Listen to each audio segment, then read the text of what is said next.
Salut à tous, petite vidéo presque d'adieu à NBA 2K20, puisqu'on a le 21 qui va sortir dans quelques jours. Une vidéo spéciale playoff avec les Pistons, les Mavericks et les Grizzlies. Vous vous souvenez de cette série que j'avais entamée il y a un certain temps, à l'avance, piano, piano, on peut pas dire qu'elle aille tellement vite. C'était les Pistons de John Wall et Anthony Edwards, qu'on aperçoit ici à son évidence face au Miami Heat dans la partie de Giannis Antetokounmpo. Les Grizzlies, en revanche, je n'y ai pas vraiment touché. Voilà, j'ai pas modifié beaucoup de choses parce que c'était déjà vraiment très fort. Il y avait qu'à regarder l'essai poussé autour de Jonas Valanciunas qui sert de vétéran à cette équipe, avec évidemment Jaren Jackson Jr., avec Ja Morant, avec des joueurs comme ça qui sont assez sympas. Donc je vous avais proposé comme ça donc, plusieurs vidéos. Il y avait des vidéos Mavericks, il y avait plus de vidéos Pistons. Et dans la même partie, j'avais les Grizzlies, dont j'avais plus trop parlé parce que je faisais pas évoluer le truc. Je faisais pas mon boulot de GM en fait, je faisais juste passer le temps pour eux, puisqu'il y avait déjà tout ce qu'il fallait pour briller, se faire plaisir et espérer avoir aussi des résultats. Voilà, donc on a comme ça une partie qui a pas mal évolué autour des Pistons quand même. Edwards, on avait aussi été chercher de Marcus Cousins, on avait gardé Christian Wood.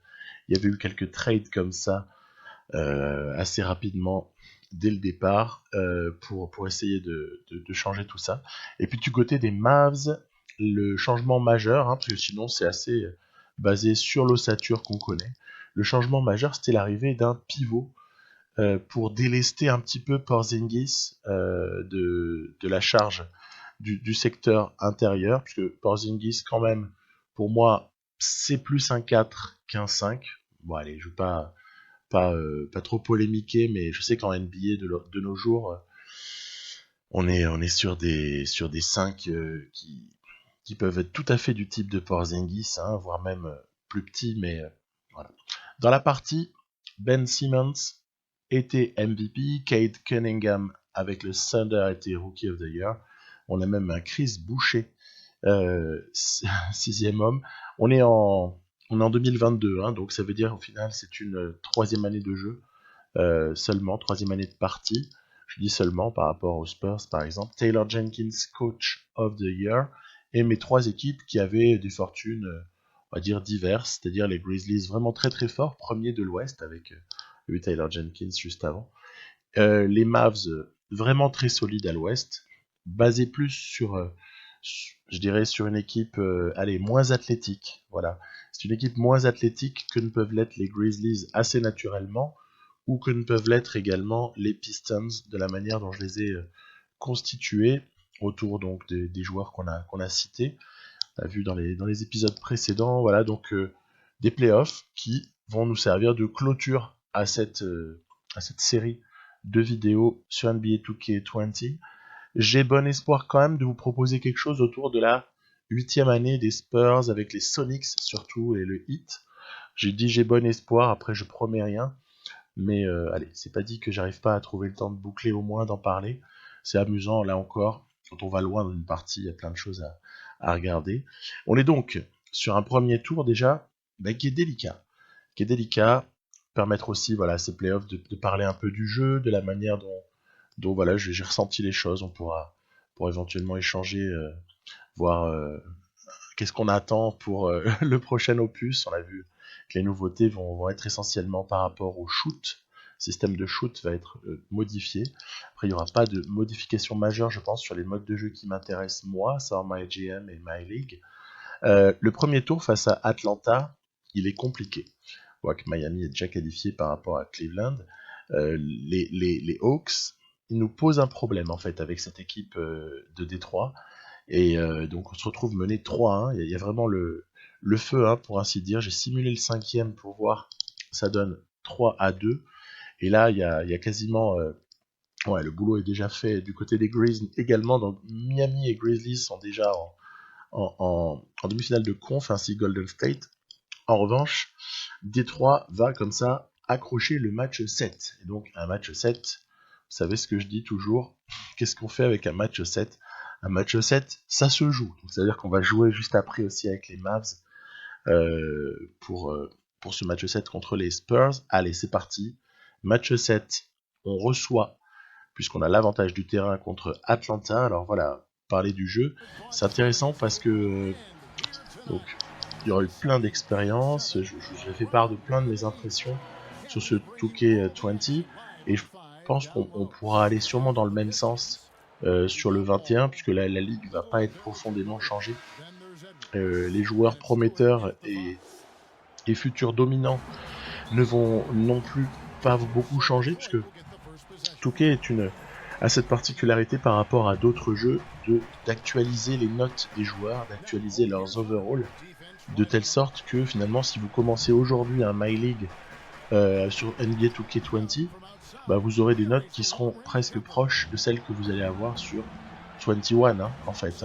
C'est aussi simple que ça. Donc quand on voit par exemple une équipe d'Atlanta qui promet beaucoup avec Capella, avec évidemment Trae Young à la manœuvre, avec des mecs comme Cam Reddish là en sortie de banc, on aura DeAndre Hunter qui au fil des années se développe. Je rappelle, on est en 2022, 3e saison. Donc finalement, toutes les jeunes pousses, en plus ils ont même pris quelques rookies pas dégueulasses. Ils ont un backup pivot qui est pas mal du tout. C'est difficile en fait. C'est presque une forme de kryptonite pour mes Pistons que cette équipe avec laquelle finalement on est presque tributaire de museler Trae Young. Alors moi je me dis, oh bah ça va, Trae Young tu vas l'avoir, puisque au final tu mets John Wall dessus, même Jordan Bone n'est pas un mauvais défenseur. Bon, j'ai quelques petites séquences avec McClung, mais non, on se prend un retard qui est un petit peu trop important déjà à ce stade du match, avec en plus une réussite du côté de Trae Young, une réussite assez maximale, et du côté de mes petits Pistons, une réussite extérieure assez insuffisante. Vous voyez en plus Trae Young qui va comme ça provoquer des fautes, pourtant Anthony Edwards était dessus. 38-22, ça sent mauvais. Ça sent mauvais. Match 7, on est à moins 17, moins 18 maintenant, à la moitié du troisième quart, ça pue. On est même à moins 20. Donc il se pourrait bien que cette fois-ci on se fasse avoiner par les Hawks. Alors c'est marrant parce que c'est ce que je considère comme étant l'année où les Pistons sont les meilleurs. Normal, on a des joueurs qui ont évolué et puis des cadres qui n'ont pas régresser. Je sais même renforcer un peu à l'intérieur. Regardez, il y a un petit retour là qui s'amorce. Moins 8, 3 minutes à jouer. Mais par contre, voilà, on peut pas. Ça, c'est pas possible. Si John Wall laisse Trae Young passer dans son dos pour le 2+1, c'est juste impossible, surtout que c'était téléphoné. Donc, ouais, voilà, vous avez compris la sentence. C'est comme dans Koh-Lanta, sentence irrévocable. Tu passes à la trappe et tu dégages au premier tour des playoffs. Après, voilà, Atlanta, encore une fois, je parlais de petites conclusions sur le jeu. À mesure que les parties évoluent, et ils font rarement n'importe quoi, c'est une équipe avec laquelle il faut vraiment compter. Et je rougis pas de m'être fait complètement avoiner par cette équipe-là, avec mes Pistons, parce que non, un peu trop fort pour nous. Et puis après, il y a aussi voilà le paramètre adresse, c'est-à-dire que sur un jour avec, je pense qu'on aurait pu passer. Et là, on était vraiment dans un jour sans. On ne passe pas. Du coup, je n'ai plus que 2 équipes, dont une qui doit jouer aussi son 7e match contre les Spurs. Les Spurs de Kawhi Leonard. Si, il est revenu à la maison. Impossible, improbable, irréaliste, mais tellement amusant aussi. Donc, bah ouais, des Mavs qui vont compter sur Miles Turner pour essayer de faire la décision dedans, notamment limiter le rebond de Jakob Poeltl, limiter l'efficacité intérieure, voire même sur les fadeaways de LaMarcus Aldridge. Bref, on connaît très très bien les forces des Spurs rien qu'en voyant les joueurs qui composent le 5 de départ, avec ce très gros défenseur, meneur, organisateur qu'est DeJounte Murray, avec un Lonnie Walker. Tiens, prise à 2 ici, on arrive à trouver des petites solutions sur les prises à 2 grâce ici à l'appel vers le cercle de Dorian Finney-Smith. Allez, je parlais de fadeaway pour LaMarcus Aldridge. Départ plutôt à l'avantage des Spurs, très clairement. Après, la manière dont j'ai voulu construire ces Mavs était déjà pour essayer de pas être trop en irréalisme, c'est-à-dire pas balancer des trades à tout va et prendre ce que l'IA nous donne. Mais ça, vous le savez, si vous regardez mes vidéos sur NBA 2K, vous savez dans quel esprit j'essaye de jouer. Non, c'est pas tellement ça que je veux signaler, c'est surtout la construction. Je me suis mis en danger parce que la martingale pour gagner sur NBA 2K, je pense que je la connais plus ou moins. Il faut avoir de bons joueurs défensifs, des joueurs surtout qui ont de bonnes qualités athlétiques, et puis c'est vrai que si vous y ajoutez quelques joueurs de talent offensif, bah vous pouvez arriver à renverser des trucs improbables. Exemple typique, ce qui s'était passé cette année, c'était joli ça avec Kawhi, ce qui s'était passé dans ma série avec les Bulls, là, finalement on va chercher 2 titres avec Chicago, qui sont mais juste improbables, inenvisageables et qui peuvent pas arriver en NBA. À la limite, tu me dis les Mavs champions en 2022, ça, personne peut dire que ça va pas arriver. Par contre, les Bulls champions en 2022 même ou en 2020, ça paraît déjà plus compliqué. Et donc, voilà, pour ce qui est de construire une équipe pour gagner, c'est pas difficile, entre guillemets. C'est à peu près ce qu'on a à faire. Par contre, là, chez les Mavs, mon défi était différent. Je me suis dit, voilà, ce qui serait sympa, c'est très beau, très jolie intervention de Porzingis. Ce qui serait sympa, c'est d'essayer de voir où on peut aller avec une équipe composée de joueurs moins athlétiques que ce que j'utilise en temps normal. Donc quand on voit même Jalen Brunson, il n'est pas super athlétique. Dylan Wright le serait davantage pour les fins de match. J'ai recruté quand même le petit Gaffney et le petit Ashton Hagans, qui étaient des rookies qui me paraissaient avoir ce profil-là, parce que vous ne pouvez pas non plus se contenter d'avoir Seth Curry, d'avoir Doug McDermott, que je fais surtout jouer en 4, d'avoir, bon, ok, Jay Crowder, à la limite, c'est athlétique, c'est bon défenseur, etc. Ça a des grosses qualités. Doncic n'est pas le joueur le plus athlétique, même s'il est juste prodigieux. Porzingis, c'est un petit peu la même si, encore une fois, pour un blanc et pour un type de 2m20, il est assez sensationnel quand même sur le plan athlétique. Bon, voilà, donc c'était un pari un peu à la Mark Cuban, qui croit jusqu'au bout à ses shooters, qui monte un trade à l'été 2020, je vous avais dit, avec Indiana, etc. etc. Ça passe contre les Spurs, ça a été serré, mais sans non plus être à l'arrache totale, hein. On a quand même maîtrisé la fin. Qu'est-ce qui va en être de Golden State, puisqu'on a là du très bon Warriors. Tiens, on voit les Lakers qui dans l'autre série ont déjà pris le match 1 contre les Grizzlies. Voilà, on continue. Égalisation des Mavs, ça fait un partout dans la série en bas. Et on a également l'égalisation des Grizzlies. Voilà, donc on continue un petit peu à simuler. C'est serré un peu partout. Vous verrez qu'il y a un truc, tiens, 2-1 pour les Warriors. Il y a un truc surprenant en apparence, c'est Philadelphie qui va se faire totalement démonter par Brooklyn. Voilà, ça c'était un truc qui m'a bien surpris. Alors c'est certes le Brooklyn de Kevin Durant et Kyrie Irving avec 2-3 Coco à côté, 2-3 Lascar de bonne valeur, mais ça va être quand même assez impressionnant la manière dont ils vont se faire sweeper. Tiens, retour de Dylan Brooks du côté des Grizzlies, ça c'est important parce que ça faisait quelques temps à ce moment-là de la partie que Dylan Brooks s'était blessé. Donc j'avais fait confiance à Grayson Allen. J'aime bien ce petit gars, il vient de Utah, hein, où on lui a pas vraiment donné sa chance, c'était inclus dans un trade l'été précédent. Voilà. Vous voyez les Lakers, ils sont victimes aussi d'un syndrome NBA 2K. Alors là, j'allais jouer ce match, puis je vois Anthony Davis blessé. Je me dis non, tu vas pas jouer un match avec Anthony Davis blessé. C'est déloyal. Donc on le simule, on le gagne, ça va. On verra si Anthony Davis revient pour jouer le match 5 éventuellement. Donc Dallas prend l'avantage contre les Warriors pendant ce temps-là. Brooklyn déjà en finale de conf. Miami s'en rapproche. Et là on voit le retour d'Anthony Davis. Donc j'y vais, je joue contre le duo James Davis. Donc le syndrome Touquet avec la problématique des salaires, ça va être que les Lakers, donc avec un duo qui ferait rêver n'importe quel team NBA, LeBron James et AD, vont se retrouver toujours dans des formes d'impasse. C'est-à-dire qu'en fait, au niveau du cap, ils sont un peu verrouillés parce que ça a l'air de Danny Green notamment. Et du coup, ça les empêche d'aller chercher cette troisième superstar, qui pourrait en faire une équipe injouable. Ils se retrouvent du coup avec des choses qui peuvent paraître limite choquantes. C'est-à-dire que quand vous voyez Asia Whitehead, qui est titulaire au poste 1, bon, à la limite, KCP, moi c'est un joueur que j'aime beaucoup. Mais bon, voilà, KCP qui joue pas mal de minutes. On a Devon Reed, quand même, excusez-moi du truc, quoi. C'est pas, euh, c'est pas ce qu'on attend réellement à côté de LeBron James.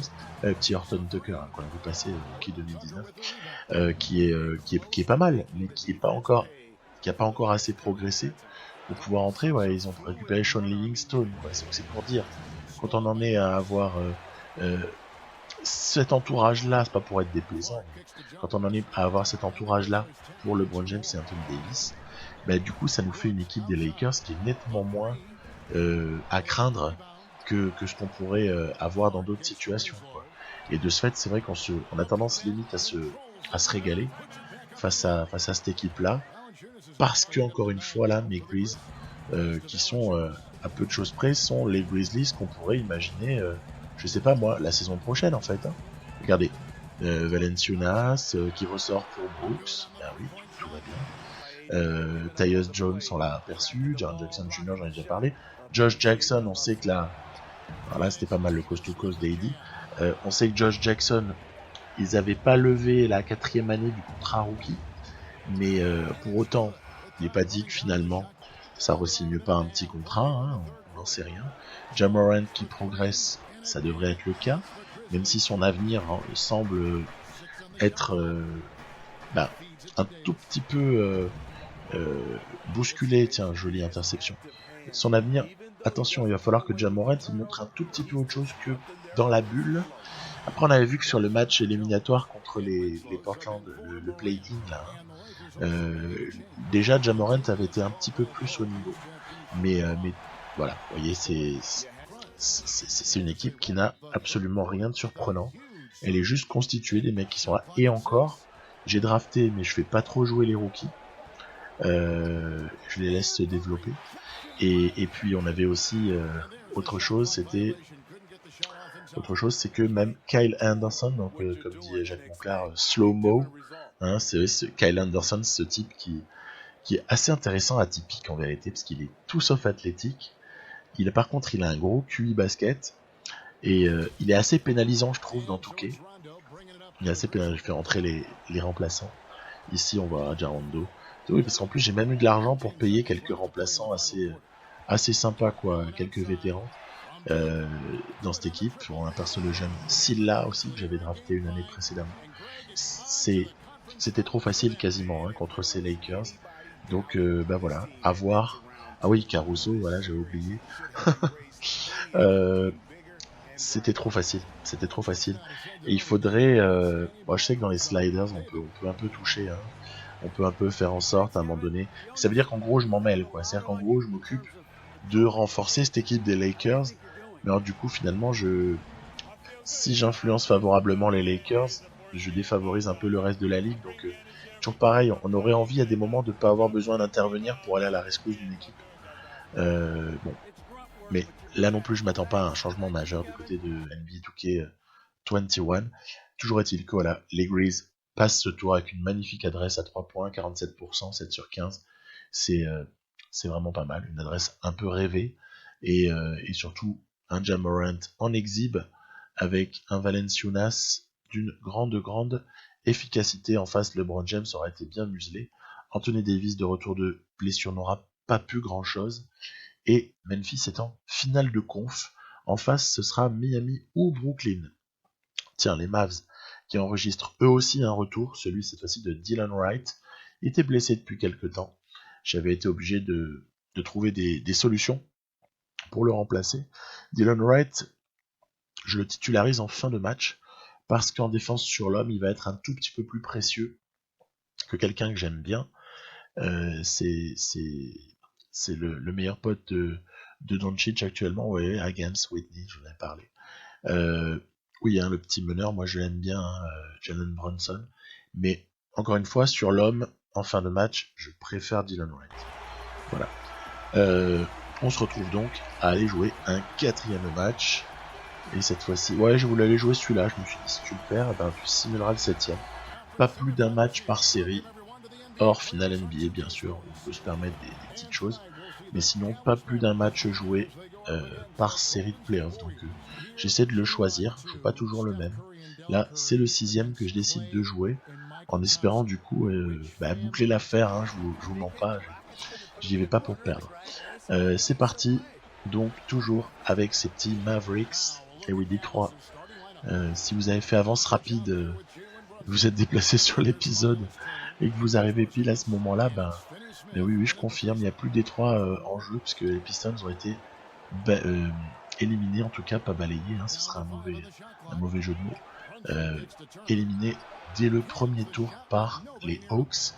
Donc, Dallas, Golden State, c'est ce match 6 décisif pour espérer accéder à une finale de l'Ouest, ce qui serait peut-être la 2e année consécutive où on aurait Grizzlies Mavs, hein, ce serait assez amusant. Tiens, jolie intervention ici de Miles Turner, ils s'y sont mis à plusieurs. Vous voyez, McDermott, moi je l'aime bien en fait, c'est un joueur intelligent. Regardez la petite passe, hop là, passe intéressante pour Miles Turner, qui va se faire sa place. Le seul truc qu'on peut regretter du côté des Warriors, prise à 2 sur Doncic, on écarte pour le corner, et pam, Miles Turner. Comme à la parade. Les prises à 2 sont assez vite déclenchées sur Luka Doncic, ce qui laisse des possibilités pour les équipiers. C'est pour ça que j'ai entouré avec des shooters en fait. Je me suis dit qu'il fallait que tout le monde soit capable de me planter à 3 points s'il est ouvert. Capable, hein, bien sûr, pas de manière certaine. Là, il y a Luka qui, pam, se fait rejeter par Wiseman et hop là, à la toute fin de cette première mi-temps, on prend une dizaine de points d'avance. Wiseman est la bonne pioche de ces Warriors. C'est l'occasion d'en dire un tout petit premier mot déjà. Hein. Vous avez tous vu la loterie, évidemment. Vous savez que les Warriors ont hérité du choix numéro 2, Minnesota du choix numéro 1. Et ben c'est vrai que j'ai du mal à imaginer à ce stade-là que le GM des Minnesota, Gershon Rosas, aille chercher quelqu'un d'autre que Anthony Edwards, d'une part. Et j'ai aussi du mal à imaginer que les Warriors montent un trade avec, je sais on en parle tous, Wiggins plus 2e pick 2020, ce qui serait peut-être pas idiot d'aller chercher quelqu'un. Oui, mais qu'est-ce qu'ils auront en échange de Wiggins plus le pick numéro 2? C'est toute la question. Donc à voir, mais s'ils utilisent le pick, pourquoi ne pas aller chercher Wiseman, bien évidemment, puisqu'ils ont une équipe qui est déjà constituée, qui est déjà magnifique. Tu rajoutes un mec comme Wiseman, peut-être que tu prépares aussi l'avenir de ta franchise. En tout cas, sans parler d'avenir, on a un certain Klay Thompson et vous allez voir bientôt un certain Steph Curry qui sont dans un super mood là. Il y a zéro problème pour eux. Regardez, hop là, il fait sauter. Il passe, il permet aux Warriors de passer 4 points devant. C'est délicat cette toute fin de match, alors que je croyais que j'étais pas mal du tout. On s'est laissé remonter et limite on est en train de se faire croquer. Regardez-moi là le petit fadeaway léger en tout cas en pull-up. Derrière en plus on a des shoots ouverts et on les rate. Toujours plus 4 pour les Warriors. Ça sent pas bon cette histoire là, surtout que Klay Thompson se joue astucieusement de Miles Turner. Plus 6 Warriors. Et c'est vrai que quand même Turner est dans un bon match, même si on l'a vu se faire mystifier juste avant. Turner justifie le très bon match dont on peut le créditer. Et j'avoue que honnêtement il m'a bien sauvé à des moments sur ce match-là. Ici il y a le shoot pour nous tuer qui fait in and out. Du coup on est à 2 points derrière, il y a quelque chose à faire encore. Il faut essayer de jouer sans s'affoler. On va appeler un petit mouvement en sortie d'écran pour Porzingis qui a échappé à Smilagic. Oui, vous avez vu, il manque Draymond Green et est blessé. Ah, c'est dommage. Dommage qu'il n'y ait pas Draymond Green, mais bon là on était sur un match 6, j'allais pas attendre plus 2 toujours pour les Warriors. Et notre ami Wiggins qui va avoir le lancer franc pour nous faire mal. Il pouvait plier le match. Il ne le plie pas. Qu'est-ce que je vais faire évidemment avec mon Luka national? Allez, égaliser. Voilà. Donc Klay Thompson a mal suivi. Et Luka nous permet d'égaliser. Attention, il y a quand même encore un shoot à défendre. Mais il est collé. L'ami Steph, capable de le mettre. Hein. Mais il ne le met pas. On part donc en prolongation. Prolongation 48-48. Prolongation avec un petit truc que l'IA va faire automatiquement pour mon compte du côté des Mavs, mais moi ça m'arrange. Ils vont me faire rentrer le petit meneur Hagans là en défense sur Steph Curry. Et regardez comment Hagans signe de son entrée. Magnifique, hein. Il vient nous taper dans un ballon, voler la possession. Et ben voilà, petit Hagans, c'est à ça qu'il me sert, moi je l'aime bien. Vous pourrez par curiosité voilà, moi ça m'intéresse, peut-être pas vous, mais le petit Hagans est quelqu'un qui sera probablement, en tout cas, dans la QV de draft 2020. Il va peut-être être pris, moi je pense plus au deuxième tour par exemple. Mais en tout cas, c'est quelqu'un qu'on pourra surveiller. Ici, petit bug, mais sur la contre-attaque, Hagans vient comme ça conclure pour nous donner un petit avantage de plus 4. Plus 4 à ce stade-là, c'est précieux. Plus 4, surtout que Steph Curry dévisse, donc ça sent pas mauvais. On a encore un shoot pour tuer le match. Aïe aïe aïe. On n'arrive pas à concrétiser, du coup les Warriors ont encore la possibilité, ça va, ils ont encore au moins 2 possessions s'ils la jouent vite celle-là. Et bien regardez, ils vont la jouer plutôt pas mal puisque Thompson vient permettre de revenir à un point. On va se retrouver avec 14, 12, 10 secondes. Steph Curry à la balle. On a eu le retour là du titulaire, hein, c'est Brunson qui défend. Et Luka Doncic qui est venu in extremis défendre sur la sortie d'écran de Klay Thompson qui pouvait jouer la gagne. Et c'est pas passé très loin. Toutefois, qualif des Mavericks dans ce match plutôt sympa en prolongation. Match plutôt d'attaque, hein, avec des talents offensifs un peu de partout. On peut pas dire qu'il y a eu un verrou défensif de qui que ce soit sur ce match-là, même si on a arraché les stops au bon moment parfois, mais je trouve pas que le match soit très maîtrisé non plus. J'ai déjà fait mieux. J'ai déjà fait beaucoup mieux. Mais quelque part, ça faisait plaisir de retrouver les Warriors qu'on peut avoir en souvenir. On a l'impression que ça fait 8 ans. En fait, non, ça fait 1 an et demi qu'on avait des Warriors qui étaient très très forts, même s'ils sont fait taper par les Raptors. Mais voilà, Warriors très très forts avec Curry Thompson. Ça paraît déjà loin. Je sais pas ce que vous en pensez, mais moi ça me paraît être il y a une éternité, alors qu'en fait c'était il y a pas si longtemps que ça. Voilà, donc les Grizzlies contre les Mavs en finale de l'Ouest. Première manche pour Dallas. On va continuer.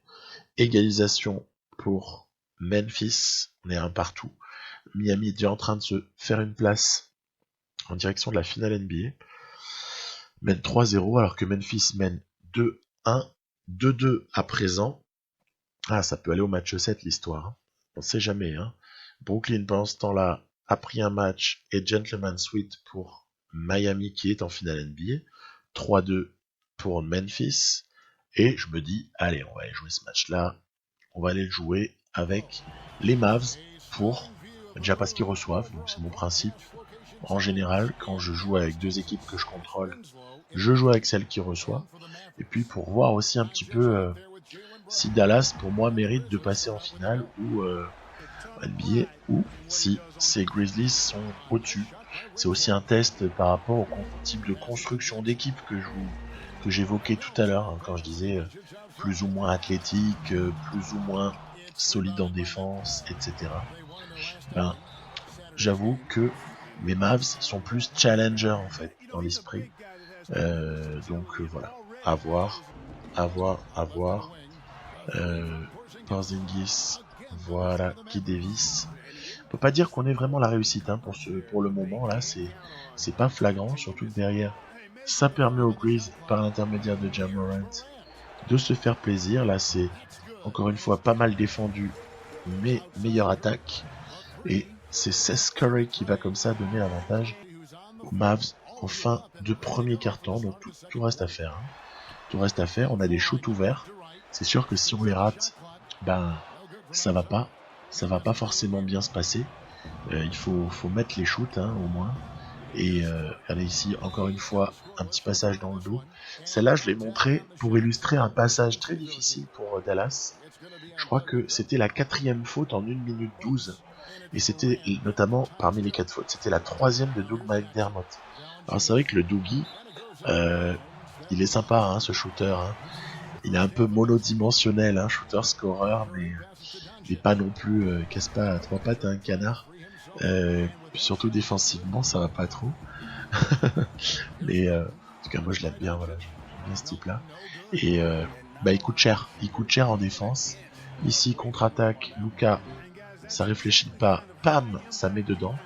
Il me faut en fait vraiment faire violence pour arriver à échapper à la vigilance de ces Grizzlies qui sont de plus en plus délicats à jouer en fait. Ils sont délicats, vous voyez là par exemple je reviens un petit peu mais ils me font souffrir. Ils me font vraiment souffrir. Ces Grizzlies me paraissent au-dessus en fait. Ils me paraissent au-dessus des Mavs. Donc évidemment on va s'accrocher, hein, c'est pas fait l'histoire. Mais ils me paraissent bien au-dessus.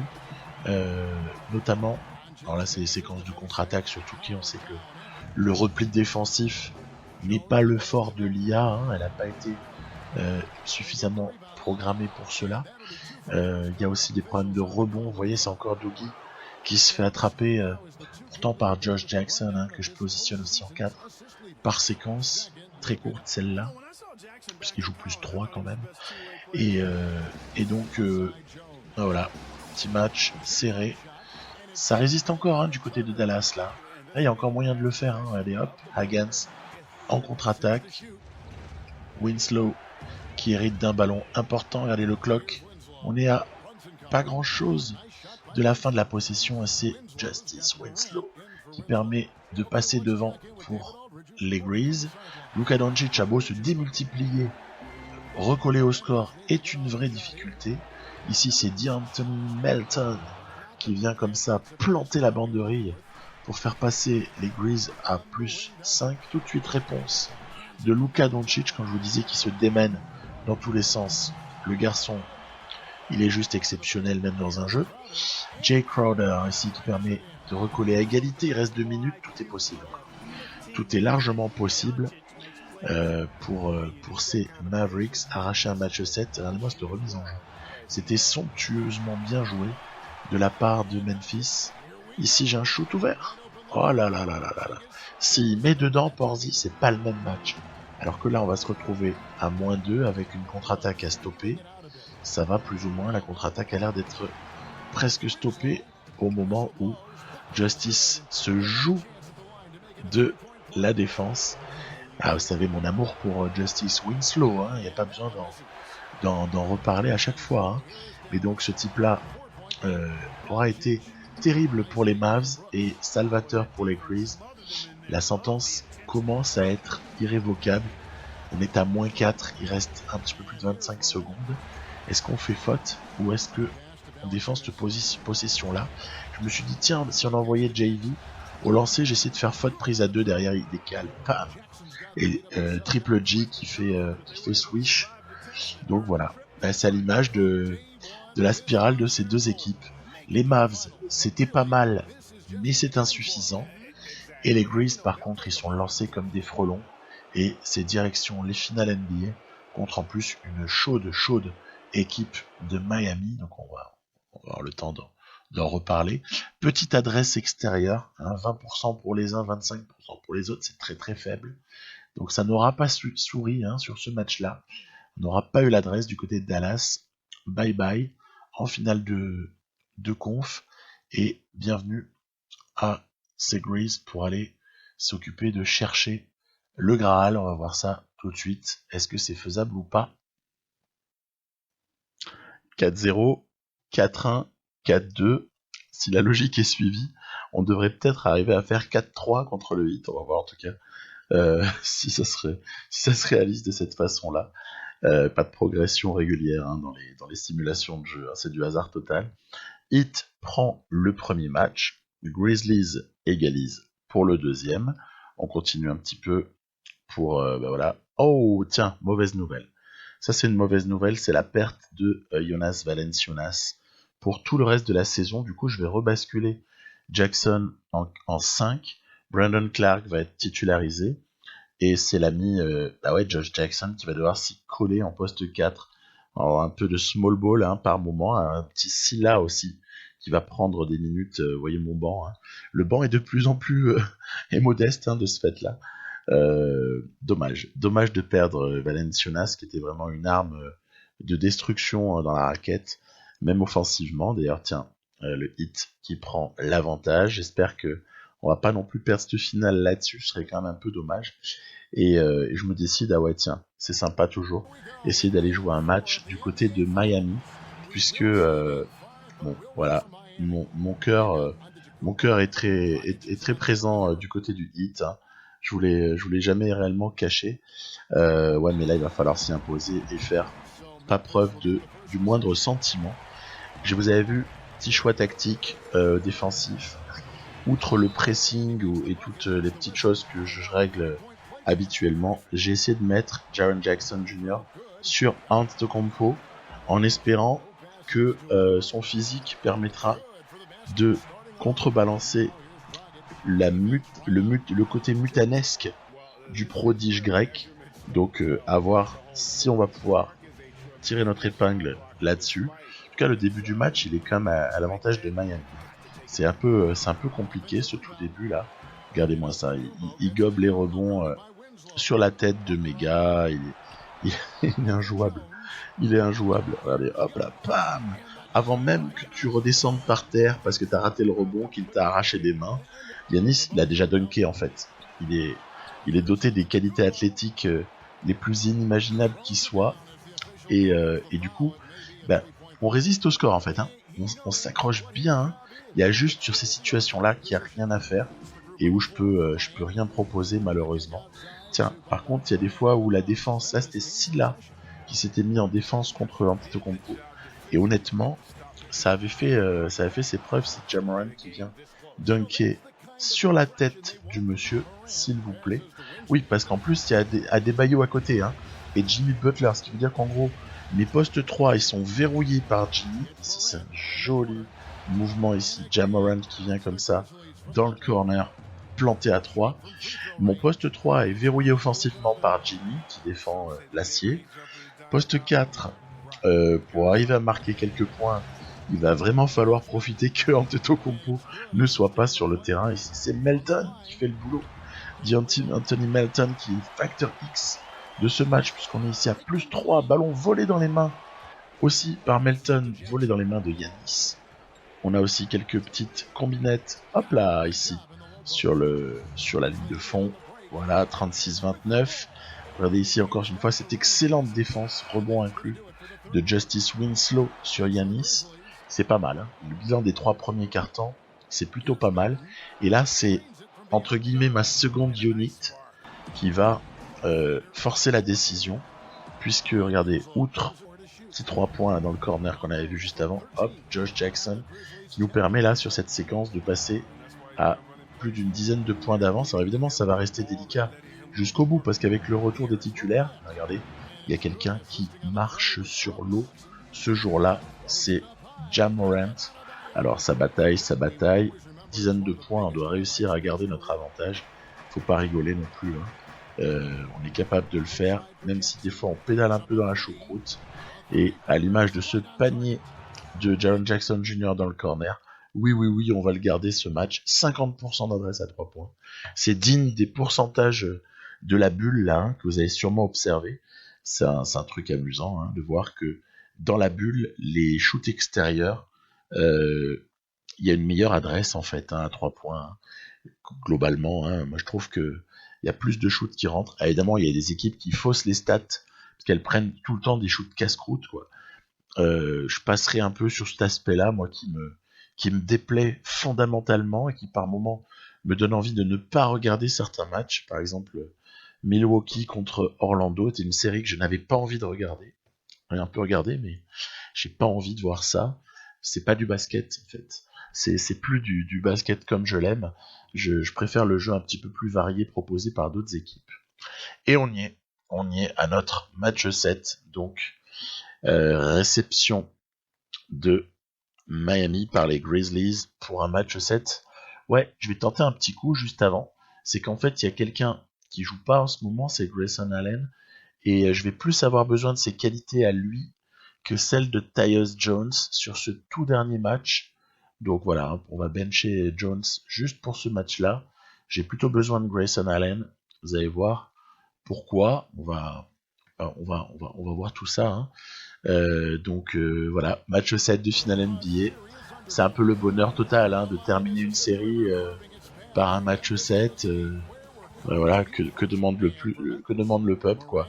Match 7 de finale NBA. Tu ne peux pas ne pas avoir envie de les jouer. Ou alors, c'est que vraiment on est dans une logique de simuler, avancer. Mais sinon, c'est des matchs qu'on peut pas trop rater. Goran Dragic sera peut-être le maillon faible de cette équipe, défensivement bien sûr, par rapport à ses compères. Hein. Que ce soit Adebayo dedans, qui, mon Dieu, n'est pas maladroit, il a de bonnes mains, le poudre. Que ce soit également Giannis, on n'a pas besoin d'en faire un portrait, que ce soit Jimmy Butler qui est capable de beaucoup de choses, que ce soit également Tyler Hero qui pour le coup est assez solide. Eh bien ici on voit une mismatch exploitée par le Heat. On a comme ça assez fort à faire et peut-être que en tout cas offensivement il va falloir à des moments persécuter le bon Goran pour essayer de s'adjuger quelques points. Allez, ça se passe très mal en ce début de match. Morant prise à 2, on ressort, les shoots dévissent tous, l'adresse semble nous avoir quitté, ça tarde à monter sur Jimmy B qui pull up à 3 points. C'est un cauchemar, c'est un cauchemar ce début. Oh là là là là, début de match absolument cauchemardesque. On est à la moitié déjà du deuxième quart-temps. Je sens qu'on va encore s'en reprendre un. Voilà. Antetokounmpo qui a pris Josh Jackson pour un minime et qui lui a dunké dessus comme si il mesurait 1m20, 22-5. Non, vous ne rêvez pas. Je suis en train de me faire dépoutrailler sur un match 7 à domicile. Bon, pas de domicile et d'extérieur dans le jeu, c'est évident. Donc je vais quand même remettre Jaren Jackson, Junior, sur Antetokounmpo, puisqu'on a bien vu que Brandon Clark, ça ne faisait pas la maille pour le moment en tout cas. C'était pas le truc qu'on pouvait espérer. On va essayer de revenir doucement dans ce match, mais c'est loin d'être facile. Allez, il faut juste essayer d'enchaîner les stops, voilà, quitte à mettre des paniers de rapines comme celui-là de Dylan Brooks. On revient à -6 ici, très important. Grayson Allen dans le corner, pam, tiens, c'était à 2 points, mais c'est pas grave. Permet de revenir un petit peu. Ja Morant qui joue sur pick and roll, exploite la léthargie du défenseur. Derrière, hop, la défense sur Jimmy B. On est en train de revenir, ce qui paraissait totalement inconcevable jusqu'alors. Tiens, c'est même Grayson Allen qui va comme ça poser le panier pour presque revenir à égalité. Attention, Antetokounmpo est encore présent, provoque des fautes puisqu'il a des aimants dans les mains en fait. Le ballon est aimanté et Giannis a des aimants surpuissants dans les mains. Ça nous empêche quand même pas de l'envoyer sur la ligne parfois et de récupérer, hop là ici, une petite contre-attaque qui nous permet d'égaliser. Donc il y a match. Voilà, c'est terminé l'avance stratosphérique des Miami Heat qui devaient aller vers un titre NBA et qui en fait nous permettent de revenir. Ici Justice Winslow dans le corner sur la contre-attaque. On passe devant, ça faisait une éternité qu'on n'était pas passé devant dans ce match. Ici, regardez, il y a un bel appel de Antetokounmpo pour la magnifique passe. Voilà, c'est le alley-oop. On est égalité. Qui sort de sa boîte? Dylan Brooks. Donc, on n'avait pas beaucoup parlé jusque-là. Okpala qui force un petit peu son shoot. Morant à la balle. Et ben oui, on va aller tout droit, mon grand. On va aller tout droit pour passer à +5. C'est exceptionnel, on passe à +5 avec même le lancer bonus, +6. Il reste 2 minutes à jouer. Alors là, normalement, il faut faire le boulot. Alors, pas là-dessus, parce que personne ne peut s'opposer à ce Giannis là. Jimmy B, pam, tout de suite, qui pique. Et ça fait ramener le hit à 2 points. On a un shoot ouvert derrière. Yes, qui nous fait repasser, mais pied sur la ligne, dommage. Dommage, on n'est plus qu'à plus 4. Giannis ramène à plus 2 pour Memphis. Pénétration, Ja Morant. On repasse à plus 4. Il reste une cinquantaine de secondes. On devrait pouvoir le faire. Qu'est-ce que c'est que cette défense? Butler, 3 points. Il reste 40 secondes. Il y a un point d'écart. Absolument rien de fait. On va provoquer ensuite une petite faute de Goran Dragic. Et on va espérer mettre les deux lancers pour nous faire passer à plus 3, ce qui sera un moindre mal, pour au moins être à l'abri d'une défaite trop flagrante en cas de 3 points adverses. Giannis qui pénètre, qui trouve Adebayo. Déjà on a de la chance, il a failli avoir faute, on est dans le fall game. Brooks nous remet à plus 3. On a bien compris, il faut un 3 points pour Miami. Regardez bien le mouvement ici. Tyler Hero qui rate. Qui est-ce qui est seul? Et ouais, ils l'ont fait. À 3 secondes du terme, Miami revient pour arracher une éventuelle prolongation. On se retrouve avec un ballon de la gagne tout de même. Et là, je vais faire une connerie. C'est que je n'avais absolument pas besoin de shooter à 3 points. C'est une hérésie. Il fallait faire fin de 2 shoots, faire 2 pas vers la gauche, pull-up à 2 points. Je pense que ça pouvait largement suffire. En tout cas, on avait autant de chances de le mettre que ce 3 points, voire plus. Allez, on arrache l'entre-deux déjà. C'est plutôt une bonne chose. Justice Winslow avec le ballon. On va donner la balle à Ja Morant. Pause d'écran. Ici, on s'écarte. Le alley-oop. On n'avait pas trop proposé ces derniers temps. Le petit alley-oop. Derrière, ça égalise. C'est signé Jimmy Butler. Memphis est passé légèrement devant, mais qui va refaire passer Miami en tête? C'est encore une fois Goran Dragic. Énorme Goran Dragic, en tout cas, sur cette fin de match. Antetokounmpo contesté, mais qui reprend, là c'est encore le phénomène qui reprend son propre rebond avant que les autres aient commencé à reposer le pied par terre. On est 3 points derrière, ça pue. Ça sent très mauvais. Heureusement que... Ah mince, il avait le pied sur la ligne. Donc, un point d'avance pour Miami. J'allais dire Morant qui égalise, mais pas du tout. Il y a le stop défensif derrière et la contre-attaque de Morant qui avait été fantomatique en première mi-temps et qui est en train de réaliser une deuxième mi-temps de MVP. Si vous voyez ce que je veux dire. Attention à la pénétration. Giannis qui prend un shoot, casse-croûte. Il fallait mieux le donner à Jimmy Butler pour moi cette balle-là. Allez, on est à plus 1. Il reste une quinzaine de secondes de possession. On va essayer de la jouer correcte. Regardez, je vais essayer d'appeler un écran pour pull-up à 2, justement, comme je disais juste avant. Là. Hop là. Est-ce qu'on va réussir? Est-ce que Clark... Pourquoi Clark ne prend pas ce rebond? On est donc toujours à plus 1 avec balle à Miami pour la victoire. Pour la victoire, balle à Tyler Hero. Qu'est-ce qu'ils vont nous proposer comme mouvement? Si c'est juste Hero qui shoot en pull-up, c'est pourrave. Ah, le coquin, il est venu provoquer. Excellent. Excellente provocation de Hero qui hérite de 2 lancers, mais il rate le premier. Donc, on est verni quand même sur ce coup-là. Égalisation, temps mort. Il reste 4,7 secondes. On va pas faire la même erreur qu'au coup d'avant. Cette fois-ci, je vais essayer d'être un peu plus malin. On va déjà se défaire un petit peu du marquage, voilà. On fait sauter. Il y a la ligne de fond. Ligne de fond pour Morant qui met dedans à 8 dixièmes du clock. Plus 2. Il n'y a plus de temps mort. Antetokounmpo qui balance la balle. Cercle. Terminé. Le titre échoua donc dans les mains des Memphis Grizzlies. Donc fin de saison émouvante avec aussi beaucoup de suspense. Limite c'était perdu à un moment donné. Et au final, cette équipe des Grizz qui s'impose, ça c'est pour Jürgen. Hein. Je sais que tu m'écoutes. Pour Jürgen, gros fan des Grizzlies. On en a trouvé un en France. Non, je rigole, il y en a d'autres. Et ben voilà, donc comme ça que cette partie s'achève. Finalement, c'est l'équipe sur laquelle on aura fait le moins de modifications qui va chercher ce titre. Au nez et à la barbe de Pistons, que j'ai mis du temps à redresser, qui ne sont toujours pas redressés, puisqu'ils n'ont pas réussi à passer les Hawks. Pourtant, les Hawks en progression encore, donc on peut même imaginer des années futures un peu délicates à l'Est pour les Pistons. Sauf concrétisation d'une superstar éventuellement, mais c'est encore une autre aventure. et des Mavericks qui seront avérés quand même bien en deçà des Grizzlies. Hein. Je pense que s'il y a besoin de 7 matchs pour battre le Heat, Dallas, je ne battais pas Miami avec l'équipe de Dallas. Donc tant mieux que les Grizzlies soient passés. Antetokounmpo n'aura pas suffi. Jimmy, Adebayo, Dragic auront été bons, mais le dernier mot revient à la bande, à Ja Morant. Je vous dis à très bientôt pour des vidéos de NBA 2K sur ma chaîne. Bye bye.